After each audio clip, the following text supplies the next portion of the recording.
జీవితంలో ఊహించని కష్టాలు ఎదురైనప్పుడు, ఆశలన్నీ అడుగంటినప్పుడు నిజమైన బంధాలు ఎలా నిలబడతాయో ఈ దృశ్యం మనకు చెబుతుంది.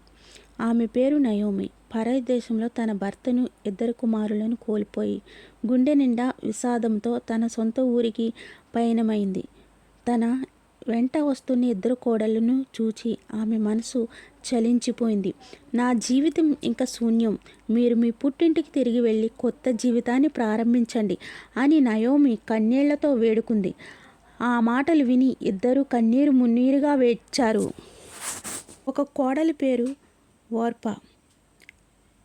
బరువెక్కిన గుండెతో వెనుకకు తిరిగి తన దారిని వెళ్ళిపోయింది. ఆ వెళుతున్న దృశ్యమే మీరు వెనుక చూస్తూ ఉన్నారు. కానీ రూతు మాత్రం వెళ్ళలేదు. తన అత్తను గట్టిగా హత్తుకుంది. నన్ను వదిలి వెళ్ళమని అడగొద్దు. మీరు ఎక్కడికి వెళితే నేను అక్కడికే వస్తాను. మీ దేవుడే నా దేవుడు అంటూ కష్టకాలంలో అత్తకు అండగా నిలబడి నిజమైన ప్రేమకు నిలువెత్తు సాక్ష్యముగా మిగిలిపోయింది రూతు.